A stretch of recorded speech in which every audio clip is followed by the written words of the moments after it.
Hello student, chemical bonding chapter के अंदर अपने जो प्रीवियस वीडियो के अंदर जो कौशल लेविस जो अप्रोच को देखा था, कौशल लेविस अप्रोच के अंदर एक्चुअल में जो कौशल और लेविस ने अपने को एक रूल दिया था और उस रूल को अपने बोला था ऑक्टेट रूल। ठीक है, तो ऑक्टेट रूल को डिस्कस किया था आपने। जो कौशल लेविस अप्रोच थी, उस कौशल लेविस अप्रोच के अंदर अपने ऑक्टेट रूल को डिस्कस किया था। और ऑक्टेट रूल क्या कहता है अपने को कि कोई भी जो एटम है, ठीक है, आपने कहा था कि एटम किस तरह से मॉलिक्यूल की फॉर्मेशन करते हैं या एटम मॉलिक्यूल की फॉर्मेशन क्यों करते हैं, इसके पीछे इन्होंने थ्योरी दी थी कि ये कहा था कि जिस तरह से जो नोबल गैसें हैं वो स्टेबल होती है, तो नोबल गैसों के स्टेबल होने का रीज़न इन्होंने बताया था कि इन नोबल गैसेस के जो वैलेंस शेल जो है, उनका वैलेंस शेल जो है, उस वैलेंस शेल के अंदर 8 इलेक्ट्रॉन प्रेजेंट होते हैं। ठीक है, तो 8 एक्सेप्शनल केस था हीलियम, जिसके अंदर 2 इलेक्ट्रॉन प्रेजेंट होते हैं। तो वो उनके जो स्टेबिलिटी का जो कारण था, वो स्टेबल होने का जो रीज़न था, वो ये 8 इलेक्ट्रॉन ही था। और इस 8 इलेक्ट्रॉन की वजह से ही जो नोबल गैसें हैं, वो नोबल गैस क्या होती है, स्टेबल होती है। तो स्टेबिलिटी का रीज़न इन्होंने बताया अपने को, वो रीज़न ये बताया कि इनके आउटर मोस्ट शेल के अंदर, ये जो वैलेंस शेल है, उसके अंदर 8 इलेक्ट्रॉन का होना ज़रूरी है। ठीक है, या आप नहीं कह सकते हैं कि कोई भी जो एटम है वो nearest noble gas electronic configuration करना चाहता है। ठीक है, उस जो इलेक्ट्रॉनिक कन्फिग्रेशन है, उस गैस के जो नियरेस्ट जो नोबल गैस है उसके जैसा वो होना चाहता है।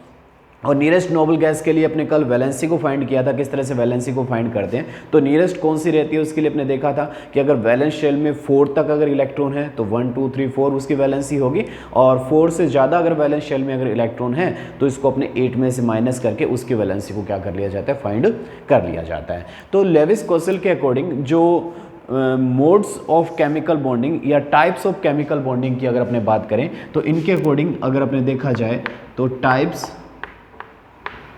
ऑफ केमिकल बॉन्डिंग को डिस्कस करते हैं हमने। ठीक है, या मोड्स ऑफ केमिकल बॉन्डिंग कि जो केमिकल या जो एटम है वो किस तरह से केमिकल बॉन्ड बनाते हैं, या जो केमिकल बॉन्ड्स का जो टाइप है वो किसके जैसा है। ठीक है, तो अपने कहना चाहते हैं इसके अंदर ये जो इनकी थ्योरी थी, जिसको अपने इलेक्ट्रॉनिक थ्योरी या केमिकल बॉन्डिंग थ्योरी इसको बोला जा सकता है, इस थ्योरी के अकॉर्डिंग इन्होंने जो फर्स्ट बात ये कही कि जो केमिकल बॉन्ड बनते हैं वो किस वजह से बन सकते हैं। जो पहला इन्होंने कहा बाय इलेक्ट्रॉन की अगर अपने बात करें कि जो इलेक्ट्रॉन है उस इलेक्ट्रॉन का क्या करवा दिया जाए, ट्रांसफ़र करा दिया जाए, तो बाय इलेक्ट्रॉन ट्रांसफ़र। ठीक है, फर्स्ट केमिकल बॉन्ड बनाने का जो रीज़न है वो क्या करता है, ये इलेक्ट्रॉन ट्रांसफ़र कर सकते हैं। और इलेक्ट्रॉन के ट्रांसफ़र से ये किसकी फॉर्मेशन कर देते हैं, एक एटम इलेक्ट्रॉन को लूज़ करेगा और दूसरा एटम क्या करेगा, इलेक्ट्रॉन को गेन करेगा। तो इलेक्ट्रॉन को लूज़ और गेन इलेक्ट्रॉन के ट्रांसफ़र से किसकी फॉर्मेशन कर देता है, वो कैटायन, और क्या बन जाता है हमारे पास, एनायन की फॉर्मेशन हो जाती है। तो इलेक्ट्रॉन ट्रांसफर से जो कैटायन एनायन जो बन रहा है, एक इलेक्ट्रॉन को गेन करता है एटम और दूसरा इलेक्ट्रॉन को क्या करता है, लूज। अब गेन और लूज किस बेस पर होगा, अगर कोई इलेक्ट्रॉन लूज करता है इसका मतलब क्या होगा कि वो नियरेस्ट जो नोबल गैस कन्फिग्रेशन है वो उसको वो लेना चाहता है, और कोई गेन कर रहा है इसका मतलब वो गेन करके भी क्या करना चाहता है, नियरेस्ट जो नोबल गैस कन्फिग्रेशन है उसको वो लेना चाहता है। ठीक है, इस तरह के जो बॉन्ड जो बनता है, इस वजह से जो इलेक्ट्रॉन ट्रांसफर की वजह से जो बॉन्ड बनता है, उस बॉन्ड को नाम देते हैं अपने आयनिक बॉन्ड। ठीक है, उस बॉन्ड का नाम क्या होता है, आयनिक बॉन्ड। उस बॉन्ड को अपने बोला जाता है, या उसको इलेक्ट्रोवैलेंट बॉन्ड भी इसको बोल सकते हैं, आयनिक बॉन्ड, या अपने इसको क्या बोल सकते हैं, इलेक्ट्रो वैलेंट बॉन्ड इसको बोला जा सकता है। ठीक है, तो जो इलेक्ट्रॉन के ट्रांसफर से जो बॉन्ड बनता है उस बॉन्ड को क्या बोला जा सकता है, आयनिक बॉन्ड, या आपने इसको इलेक्ट्रोवैलेंट बॉन्ड बोला जा सकता है। सेकंड जो बॉन्ड बनता है वो बॉन्ड बन सकता है, अपने यहां पर कहते हैं कि वो जो रीजन बनेगा बाय इलेक्ट्रॉन शेयरिंग।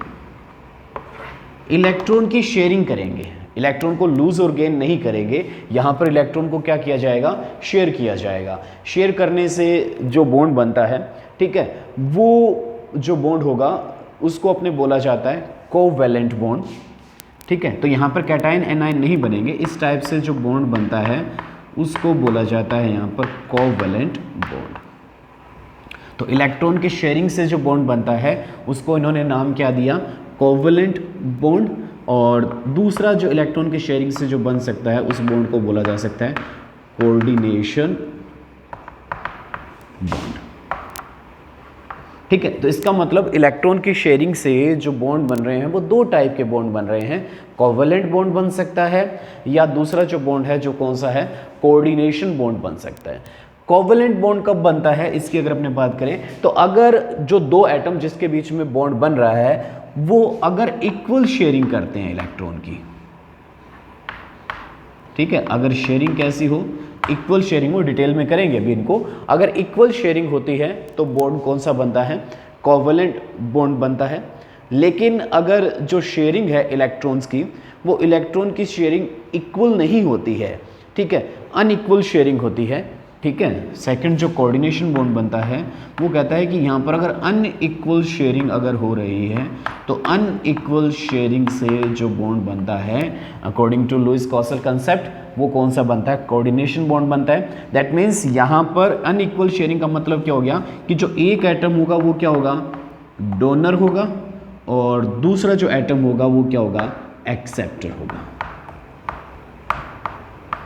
ठीक है, तो इलेक्ट्रॉनों की शेयरिंग दो टाइप से हुई अपने पास। इक्वल शेयरिंग अगर होती है तो बॉन्ड जो बनेगा उसको अपने कोवैलेंट बोला जाएगा, और अनइक्वल शेयरिंग होती है, ठीक है, अनसिमेट्रिकल टाइप की अगर शेयरिंग होती है तो उसको अपने क्या बोला जाता है, कोऑर्डिनेशन बॉन्ड उसको बोला जाता है। और कोऑर्डिनेशन बॉन्ड में जो इलेक्ट्रॉन को डोनेट करता है उसको अपने डोनर, और जो इलेक्ट्रॉन पेयर को एक्सेप्ट कर लेता है उसे क्या बोला जाता है, एक्सेप्टर बोला जाता है। ठीक है, तो इसको शो भी किया जाता है, इस तरह से एरो से शो किया जाता है, और इस एरो को अपने लगाया किस तरफ जाता है, डोनर टू एक्सेप्टर की तरफ अपने इस तरह से इस एरो को अपने लगाकर इसको शो किया जाता है। ठीक है, तो यहाँ पर इलेक्ट्रॉनों की जो शेयरिंग हो रही है, यहाँ पर इलेक्ट्रॉन को लूज कर रहा है, ट्रांसफर हो रहा है, तो ट्रांसफर से तो आयनिक बॉन्ड या इलेक्ट्रोवैलेंट बॉन्ड बनेगा, और इलेक्ट्रॉनों की शेयरिंग से जो बॉन्ड बनता है वो कोवैलेंट बॉन्ड या दूसरा जो अपने बात कर सकते हैं कोऑर्डिनेशन बॉन्ड की फॉर्मेशन होती है। ठीक है, डिटेल अभी अपने इनके देखेंगे।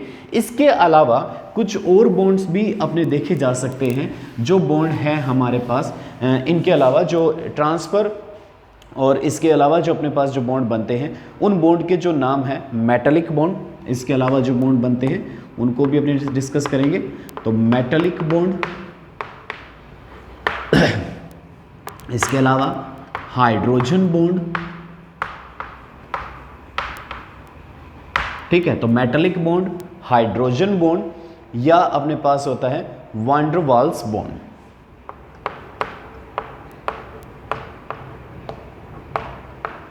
ठीक है, तो इलेक्ट्रॉनिक बॉन्ड्स और इसके अलावा जो अपने बॉन्ड का टाइप बताया वो बॉन्ड का टाइप कौन सा है, वान डर वाल्स बॉन्ड। ठीक है, तो तीन टाइप के बॉन्ड और होते हैं, इनको भी अपने डिस्कस करेंगे, मेटालिक बॉन्ड को, हाइड्रोजन बॉन्ड को और वान डर वाल बॉन्ड्स को। ठीक है, तो ये जो बॉन्ड एक्चुअल में बनते हैं वो इंटरमोलिकुलर फोर्स ऑफ अट्रैक्शन की वजह से बनते हैं। ये बॉन्ड किस वजह से बनते हैं, inter molecular force of attraction की वजह से जो बॉन्ड बनते हैं वो अपने पास मेटालिक बॉन्ड, हाइड्रोजन बॉन्ड और कोवैलेंट जो वान डर वाल्स बॉन्ड हो सकता है। ठीक है, तो इनमें से वान डर वाल बॉन्ड्स और जो हाइड्रोजन बॉन्ड है वो एक्चुअल में इनके अंदर बॉन्ड तो कौन सा होता है, कोवैलेंट बॉन्ड ही होता है। मॉलिक्यूल्स के बीच में कौन सा बॉन्ड होगा, एक मॉलिक्यूल में बॉन्ड कौन सा होता है, कोवैलेंट होता है। लेकिन दो मॉलिक्यूल के बीच का, देखो इंटरमोलिकुलर मींस दो मॉलिक्यूल के बीच का। कैसे, जैसे मैंने यहां पर कहा कि ये एक वाटर मॉलिक्यूल है, ठीक है, एक वाटर मॉलिक्यूल हो गया, और ये एक अनदर वाटर मॉलिक्यूल अपने लेते हैं। तो कहते हैं कि यहां पर एक वाटर है, वो वाटर एक मॉलिक्यूल है, तो इसके अंदर तो बॉन्ड कौन सा है, कोवैलेंट है। इसमें बॉन्ड कौन सा हुआ, कोवैलेंट। ठीक है, लेकिन इन दो वाटर मॉलिक्यूल के बीच में दो, आपने कहा ना इंटरमोलिकुलर अट्रैक्शन, तो वो इंटरमोलिकुलर अट्रैक्शन कौन सा है, यहां पर हाइड्रोजन बॉन्ड है। ठीक है, तो इसका मतलब जो वान डर वाल बॉन्ड्स और हाइड्रोजन बॉन्ड्स है वो दो मॉलिक्यूल के बीच में लगता है, ठीक है, तो इसलिए इसको बोला गया इंटरमॉलिक्यूलर, दो मॉलिक्यूल्स के बीच में, ठीक है। लेकिन एक मॉलिक्यूल में अगर बॉन्ड होता है तो वो कौन सा होता है, कोवेलेंट बॉन्ड होता है। तो जैसे यहां पर देखा कि इस मॉलिक्यूल्स के अंदर वाटर मॉलिक्यूल में O और H के बीच में यहां पर जो बॉन्ड है, ये वाला बॉन्ड तो कौन सा है, देखो कोवेलेंट बॉन्ड है। दूसरा मैंने ये जो डॉटेड लाइन से शो किया, देखो एक मॉलिक्यूल के ऑक्सीजन और दूसरे मॉलिक्यूल के हाइड्रोजन के बीच में, एक मॉलिक्यूल का ऑक्सीजन है और दूसरे मॉलिक्यूल का क्या है, हाइड्रोजन है। तो दो मॉलिक्यूल के बीच में इट मींस इंटरमॉलिक्यूलर जो फोर्स है वो कौन सा लग रहा है, हाइड्रोजन बॉन्ड लग रहा है। तो आपने यही कहा कि जो हाइड्रोजन बॉन्ड्स और जो वैन डर वाल्स बॉन्ड्स हैं उनमें एक ही मॉलिक्यूल्स में बॉन्ड कौन सा प्रेजेंट होता है, कोवेलेंट बॉन्ड होता है। लेकिन दो डिफरेंट मॉलिक्यूल्स के बीच में कौन सा होता है, वो हो सकता है अपने पास हाइड्रोजन हो सकता है या वैन डर वाल हो सकता है। इसको अपने डिटेल में डिस्कस करेंगे, ठीक है। तो ये अपने जो टाइप्स ऑफ बॉन्ड्स की बात कर ली कि कितने टाइप्स के जो बॉन्ड्स है वो बन सकते हैं, ठीक है। तो इसके बाद में जो अपने एक एक केमिकल बॉन्ड को डिटेल में स्टडी करते हैं।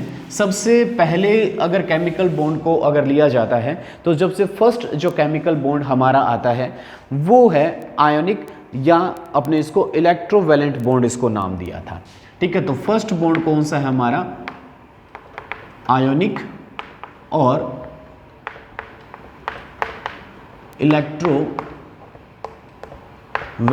बॉन्ड, ठीक है। इसको डिस्कस करते हैं हम। आयनिक और इलेक्ट्रोवैलेंट बॉन्ड का डिस्कशन किया जाएगा कि आयनिक बॉन्ड या जो इलेक्ट्रोवैलेंट बॉन्ड है वो क्या है, इसको अपने देखते हैं, ठीक है। तो आयनिक बॉन्ड या जो इलेक्ट्रोवैलेंट जो बॉन्ड था वो किस वजह से बना था, तो अपने कहते हैं द कोलम्बिक और इलेक्ट्रोस्टैटिक फोर्स ऑफ अट्रैक्शन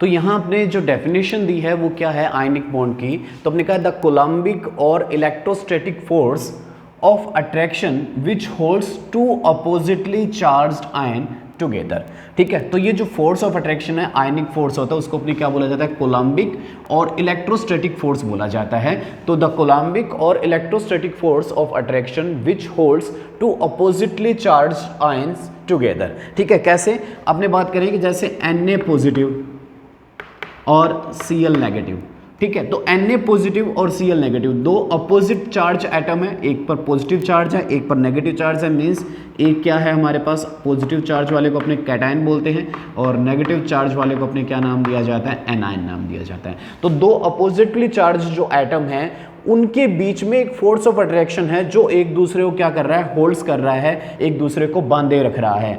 तो वो जो चार्ज है यहाँ पर, जो फोर्स ऑफ अट्रैक्शन इन दोनों के बीच में बन रहा है, इस फोर्स ऑफ अट्रैक्शन को अपने नाम क्या दिया है, कोलम्बिक फोर्स है, या इसको नाम क्या दिया अपने, इलेक्ट्रोस्टैटिक फोर्स है। तो ये जो कोलम्बिक और इलेक्ट्रोस्टैटिक फोर्स दो अपोजिटली चार्ज एटम के बीच में जो लग रहा है, ठीक है, और इसके फोर्स जो कोलम्बिक चार्ज अपने पास ये जो लग रहा है, इसके लगने से जो आयंस जो मॉलिक्यूल जो बन रहा है उस मॉलिक्यूल्स को अपने क्या बोला गया है, आयनिक मॉलिक्यूल इसको नाम दे सकते हैं, या इस बॉन्ड को क्या बोला जा सकता है, आयनिक बॉन्ड अपने नाम दिया जा सकता है, ठीक है। तो दो अपोजिटली चार्ज एटम को जो होल्ड्स करे रखता है, आपस में बांधे रखता है, उस फोर्स को अपने क्या बोलते हैं, कोलम्बिक फोर्स, इलेक्ट्रोस्टैटिक फोर्स, ठीक है। और कोलम्बिक फोर्स और इलेक्ट्रोस्टैटिक फोर्स से जो बॉन्ड बनेगा उस बॉन्ड को क्या बोला जाता है, आयनिक बॉन्ड बोला जाता है। बेसिकली ये देखने को मिलता है कि ये जो आयनिक बॉन्ड जो बनता है वो जो बनता है वो कंप्लीट ट्रांसफर ऑफ इलेक्ट्रॉन, ठीक है। तो ये जो बॉन्ड बनेगा वो किस वजह से बनेगा, कंप्लीट ट्रांसफर ऑफ इलेक्ट्रॉन, ठीक है। इलेक्ट्रॉन के कंप्लीट ट्रांसफर से बनेगा, ठीक है, complete transfer of electron one atom to another atom, ठीक है, one atom to another atom, ठीक है। तो एक एटम से इलेक्ट्रॉन का ट्रांसफर दूसरे एटम पर होता है। तो जिस एटम से इलेक्ट्रॉन का ट्रांसफर होता है, मींस जो एटम क्या करता है, इलेक्ट्रॉन को लूज करता है, ठीक है। तो जो इलेक्ट्रॉन को लूज करेगा उससे क्या बनता है, हमारे पास कैटायन की फॉर्मेशन होती है, ठीक है। क्लियर है चीज कि जो इलेक्ट्रॉन को क्या करेगा, लूज करेगा, और इलेक्ट्रॉन के लूज करने से किसकी फॉर्मेशन होती है, कैटायन की फॉर्मेशन होती है, और जो इलेक्ट्रॉन को गेन करता है उससे क्या बनता है, एनायन बनता है। ठीक है, ध्यान रखनी है अपने को कि जो इलेक्ट्रॉन को लूज करेगा उससे क्या बनेगा, कैटायन, और जो इलेक्ट्रॉन को गेन करेगा उससे क्या बनता है, एनायन की फॉर्मेशन होती है। ठीक है, तो इस तरह से जो बॉन्ड बनेगा उस बॉन्ड को क्या बोला जाता है, एक कैटायन और एनायन के बीच में जो फोर्स लग रहा है, सिंपल सी लैंग्वेज में कहूं कि एक कैटायन और एक एनायन के बीच में जो फोर्स लग रहा है वो कूलम्बिक फोर्स या इलेक्ट्रोस्टैटिक फोर्स है, और इस कूलम्बिक या इलेक्ट्रोस्टैटिक फोर्स से जो बॉन्ड जनरेट हो रहा है उसको अपने क्या नाम दिया गया है, आयनिक बॉन्ड अपने इसको नाम दिया गया है। ठीक, अब जनरली जो आयनिक बॉन्ड है वो बनता किसके बीच में, बेसिकली ठीक है वो बनता है मेटल्स और किसके बीच में, नॉन मेटल्स के बीच में। ठीक है, तो एक मेटलिक एलिमेंट होगा और दूसरा एलिमेंट्स कौन सा होगा, नॉन मेटलिक एलिमेंट्स होगा। तो मेटलिक एलिमेंट्स और नॉन मेटलिक एलिमेंट्स के बीच में जो फोर्स ऑफ अट्रैक्शन है वो कौन सा है, कूलम्बिक फोर्स है। ठीक है, और उस कूलम्बिक फोर्स से जो बॉन्ड बन रहा है वो आयनिक बॉन्ड बन रहा है। ठीक है, एग्जांपल अभी लिया था, जैसे देखो Na पॉजिटिव और Cl नेगेटिव, तो Na क्या है, मेटल्स है, और Cl क्या है, नॉन मेटल है। तो एक मेटल और नॉन मेटल के बीच में जो फोर्स ऑफ अट्रैक्शन यहाँ पर जो लग रहा है उस फोर्स ऑफ अट्रैक्शन को क्या बोला गया है, आयनिक बॉन्ड बोला गया है। सेकंड बात अपने देख सकते हैं, कैल्शियम फ्लोराइड की बात कर सकता हूँ, तो कैल्शियम मेटल हो गया और फ्लोरीन क्या हो गया, नॉन मेटल हो गया। ठीक है, तो मेटल और नॉन मेटल के बीच में फोर्स लग रहा है, तो एक मेटल और नॉन मेटल के बीच में जो बॉन्ड बनेगा जनरली वो बॉन्ड कौन सा बनता है, आयनिक बॉन्ड की फॉर्मेशन होती है, या आपने कह सकते हैं कि यहाँ पर आयनिक बॉन्ड ही इसमें बनता है। ठीक है, अब यहाँ पर आयनिक बॉन्ड के बनने को अगर अपने एक्सप्लेन करें कि किस तरह से आयनिक बॉन्ड बनता है, तो यहाँ पर अपने कहते हैं फॉर्मेशन ऑफ सोडियम क्लोराइड को अगर समझा जाता है। ठीक है, किसको समझेंगे अपने, formation of sodium chloride, NaCl की किस तरह से फॉर्मेशन हुई है उसको अपने यहाँ पर रूल्स के थ्रू अपने समझते हैं। ठीक है, तो अपने सोडियम क्लोराइड के मतलब इसको समझा जाए तो अपने को बताया कि सोडियम Na, तो Na के अंदर जो इलेक्ट्रॉन होते हैं वैलेंस शेल में, वो इसका जो इलेक्ट्रॉनिक कन्फिगरेशन होता है वो क्या होता है, 281 होता है। 281 हो गया, इसका मतलब इसका जो वैलेंस शेल है ये वैलेंस शेल हो गया। ठीक है, अगर आपने दूसरी तरह से इसको लिखना चाहूँ तो मैं इसको लिख सकता हूँ 1s2 2s2 2p6 3s1। तो वैलेंस शेल कौन सा है, 3s इसका वैलेंस शेल है, और वैलेंस शेल में इलेक्ट्रॉन कितना है, 1 है। वैलेंस शेल में इलेक्ट्रॉन कितना है, 1 है। और मैंने कहा था कि अगर लेस देन 4 इलेक्ट्रॉन अगर वैलेंस शेल में प्रेजेंट है, 4 और लेस देन 4 अगर इलेक्ट्रॉन वैलेंस शेल में प्रेजेंट है तो वो क्या करता है, इलेक्ट्रॉन को लूज करता है। तो यहाँ पर ये क्या करेगा कि इलेक्ट्रॉन को लूज कर लेगा। ठीक है, जितने इलेक्ट्रॉन को लूज करता है उतना ही उसके ऊपर चार्ज आ जाता है। तो यहाँ पर ये क्या कर रहा है, 1 इलेक्ट्रॉन को लूज कर रहा है, एट मीन्स इसके ऊपर चार्ज क्या आ जाता है, +1 आ जाता है, और इसने एक इलेक्ट्रॉन को यहाँ पर क्या कर दिया, लूज कर दिया। तो अब इसके पास जो इलेक्ट्रॉन बचे वो क्या बचे, 2 8।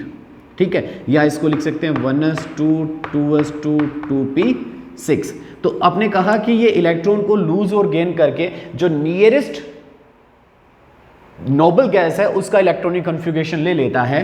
तो ये जो इलेक्ट्रॉनिक कन्फिगरेशन है वो किसका होता है, नियोन का हो जाता है। किसका हो गया ये इलेक्ट्रॉनिक कन्फिगरेशन, नियोन का। नियोन का अगर इलेक्ट्रॉनिक नंबर होता है, जो एटॉमिक नंबर होता है वो कितना होता है, 10। तो देखो 1s2 2s2 2p6। तो इसने इलेक्ट्रॉन को लूज करके इसके जो नियरेस्ट जो गैस थी, इसकी नियरेस्ट गैस कौन सी थी, नियोन थी, और इसने नियोन के जैसा इलेक्ट्रॉनिक कन्फिगरेशन यहाँ पर ले लिया।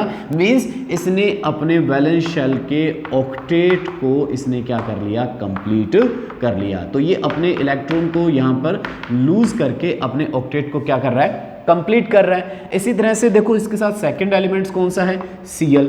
तो Cl के अंदर क्या होता है, 287। 287 means 1s2 2s2 2p6 3s2 3p5। तो ये इसका वैलेंस शेल है। वैलेंस शेल इसका कौन सा हो गया, 3s2 3p5 इसका वैलेंस शेल हो गया। आउटर मोस्ट शेल को वैलेंस शेल बोला जाता है, और इस वैलेंस शेल में इलेक्ट्रॉन कितने हैं, 7 है। वैलेंस शेल में इलेक्ट्रॉन कितने हैं, 7। अब सेकंड बात आती है, अगर किसी के वैलेंस शेल में मोर देन 4 इलेक्ट्रॉन है, मोर देन 4 इलेक्ट्रॉन है, तो वो अपने ऑक्टेट को कंप्लीट करने के लिए क्या करता है, इलेक्ट्रॉन को गेन करता है। तो कितने इलेक्ट्रॉन गेन करें कि इसका जो वैलेंस शेल है वो ऑक्टेट में कंप्लीट हो जाए, तो अपने कहते हैं कि ये अगर 1 इलेक्ट्रॉन को गेन कर लेता है, Cl कितने इलेक्ट्रॉन को 1 कर ले, 1 इलेक्ट्रॉन को अगर गेन कर ले तो ये किस में कन्वर्ट हो जाता है, Cl माइनस में कन्वर्ट हो जाता है, मीन्स क्लोरीन कन्वर्ट हो गया क्लोराइड में। ठीक है, क्लोरीन किस में कन्वर्ट हो गया, क्लोराइड आयन में यहाँ पर कन्वर्ट हो गया। ठीक है, तो क्लोराइड आयन में ये कन्वर्ट हो जाता है। अब यहां पर देखिए इसका जो इलेक्ट्रॉनिक कन्फिगरेशन हो गया वो हो गया 288, मीन्स इसको अपने लिखा जा सकता है 1s2 2s2 2p6 3s2 3p6। तो इसका देखो जो इलेक्ट्रॉनिक कन्फिगरेशन है, इसकी जो नियरेस्ट गैस है कौन सी, इसकी नियरेस्ट गैस कौन सी होती है, यहां पर आर्गन, जिसका एटॉमिक नंबर कितना होता है 18। तो इसने 1 इलेक्ट्रॉन को गेन करके अपना जो नियरेस्ट इलेक्ट्रॉनिक कन्फिगरेशन किसका, आर्गन गैस का, इसने इलेक्ट्रॉनिक कन्फिगरेशन यहां पर ले लिया। ठीक है, तो आर्गन का इलेक्ट्रॉनिक कन्फिगरेशन लेने की वजह से अब अगर इसका लेविस सिंबल अगर अपने इसका बनाते हैं तो लेविस सिंबल देखो, सोडियम का क्या किया, सोडियम ने तो 1 इलेक्ट्रॉन लूज किया है, तो इसके अब अगर अपने बात करें कि वैलेंस शेल में अब क्या हो गया, इसका ऑक्टेट कंप्लीट हो गया। ठीक है, तो पहले इसके वैलेंस शेल में कितना था, 1 इलेक्ट्रॉन था। यहां पर अगर हमने देखें कि इसके वैलेंस शेल में इलेक्ट्रॉन कितना था, 1 था, कितना था 1, और क्लोरीन के वैलेंस शेल में इलेक्ट्रॉन कितने थे, 7 थे। यहां पर क्लोरीन के वैलेंस शेल में कितने थे, 7 थे। तो इसने 1 इलेक्ट्रॉन को लूज करके ऑक्टेट कंप्लीट कर लिया। इसी तरह से Cl ने 1 इलेक्ट्रॉन गेन करके अपना ऑक्टेट क्या कर लिया, कंप्लीट कर लिया। तो दोनों ही कंडीशन में ये क्या कर रहे हैं, अपने ऑक्टेट को क्या कर रहे हैं, कंप्लीट कर रहे हैं। मींस अगर अपने इसके बीच में बॉन्ड फॉर्मेशन अगर देख रहे हैं तो किस तरह से हो रहा है, ये चीज़ आपको समझ में आ गई यहाँ पर। तो मैं इसका बॉन्ड बनाता हूँ, अगर लेविस सिंबल के बेस पर इसका बॉन्ड अगर बनाया जाए तो लेविस सिंबल के बेस पर आप इसका बॉन्ड कैसे बनाओगे, देखो सोडियम के लिए लेविस सिंबल ये बनता है, मीन्स 281 ये है। ठीक है, ये किसके साथ ऐड हो रहा है, Cl के साथ इसको ऐड कर रहे हैं। तो Cl का लेविस सिंबल क्या हो गया, देखो इसके पास कितने हैं, 7 है, 7 थे, मीन्स 287, ये Cl का हो गया। तो अगर सोडियम 1 इलेक्ट्रॉन को लूज कर देता है, इसका जो ये इलेक्ट्रॉन है जो ये कहाँ आ जाए, इस Cl के पास आ जाए। ठीक है, तो Cl के पास आने से सोडियम ने तो किसकी फॉर्मेशन कर देगा, यहाँ पर कैटायन की। सोडियम क्या बना लेगा, यहाँ पर कैटायन, सोडियम कैटायन बना लेगा। ठीक है, तो सोडियम पर तो चार्ज आ जाता है, यहाँ पर देखो Na+, मीन्स इसने क्या कर लिया 28, इसका इलेक्ट्रॉनिक कॉन्फ़िगरेशन है, 1 इलेक्ट्रॉन इसने लूज कर दिया। अब जो लूज किया गया जो इलेक्ट्रॉन है वो गेन किसने किया है, देखो Cl ने गेन किया है। लूज किया गया इलेक्ट्रॉन किसने गेन कर लिया, Cl ने। तो Cn के पास पहले कितने थे, 7 थे, और एक जो लूज किया गया इलेक्ट्रॉन है वो इसने किसका, सोडियम का जो लूज इलेक्ट्रॉन था वो Cl ने गेन कर लिया। मींस इस पर जो चार्ज आ गया वो कौन सा चार्ज आ गया, नेगेटिव, और इसका जो इलेक्ट्रॉनिक कन्फिगरेशन हो जाता है वो 288 हो जाता है। तो पहले इसका क्या था, 287 था, अब 287 से वो किस में कन्वर्ट हो जाता है, 288 में कन्वर्ट हो जाता है। तो ये देखो, एक ने इलेक्ट्रॉन को लूज करके और दूसरे ने इलेक्ट्रॉन को गेन करके जो नोबल गैस या जो इनर्ट गैस कॉन्फ़िगरेशन है वो नोबल गैस या इनर्ट गैस कॉन्फ़िगरेशन इन्होंने दोनों ने ले लिया। इसने जो नोबल गैस कौन सी बन गई यहाँ पर, तो इसने जो नियोन के जैसा नोबल गैस इलेक्ट्रॉनिक कॉन्फ़िगरेशन ले लिया, और उसने किसके जैसा ले लिया, नियरेस्ट गैस इसकी कौन सी है, आर्गन है, उस आर्गन के जैसा इसने इलेक्ट्रॉनिक कॉन्फ़िगरेशन ले लिया। इसी तरह से अपने एक और मॉलिक्यूल को समझते हैं। तो फॉर्मेशन ऑफ कैल्शियम फ्लोराइड अगर समझा जाए कि कैल्शियम फ्लोराइड की कैसे फॉर्मेशन हो रही है, तो formation of calcium fluoride CaF2 ये कैसे बन रहा है। तो कैल्शियम के अंदर अगर अपने देखा जाए कैल्शियम Ca, और इसका इलेक्ट्रॉनिक कॉन्फ़िगरेशन होता है 288। इसका मतलब यहाँ पर इसके वैलेंस शेल में इलेक्ट्रॉन कितने हैं, 2 इलेक्ट्रॉन है। ये इसका लेविस सिंबल बन गया। ऐड किसके साथ कर रहे हैं इसको, फ्लोरीन के साथ ऐड कर रहे हैं। फ्लोरीन के कितने मॉलिक्यूल है, देखो 2 मॉलिक्यूल है, एक फ्लोरीन और ये दूसरा फ्लोरीन, 2 फ्लोरीन के साथ अपने को इसको ऐड करना है। ठीक है, तो अब इसके फ्लोरीन के पास होते हैं 7, ये 7, इसी तरह से इस दूसरे फ्लोरीन के पास में भी कितने हो गए, 7 हो गए। इसका फ्लोरीन का जो इलेक्ट्रॉनिक कॉन्फ़िगरेशन होता है वो कितना होता है, 27। तो यहाँ पर क्या करेगा कि जो कैल्शियम है वो अपने इलेक्ट्रॉन को किसको दे देता है, वो दे देता है फ्लोरीन को। ठीक है, तो फ्लोरीन को इसने अपने इलेक्ट्रॉन दिए, इसका मतलब जो कैल्शियम है वो कैल्शियम तो कन्वर्ट हो गया Ca+2 में कन्वर्ट हो गया, और Ca+2 का मतलब ये कन्वर्ट हो गया 288, एक नोबल गैस इलेक्ट्रॉनिक कन्फिगरेशन ले लिया। इसी तरह से जो फ्लोराइड आयन है, वो फ्लोराइड आयन क्या करते हैं, इलेक्ट्रॉन को गेन कर लेते हैं, और फ्लोराइड आयन ने इलेक्ट्रॉन को गेन किए। पहले उसके पास कितने थे, देखो 7 थे,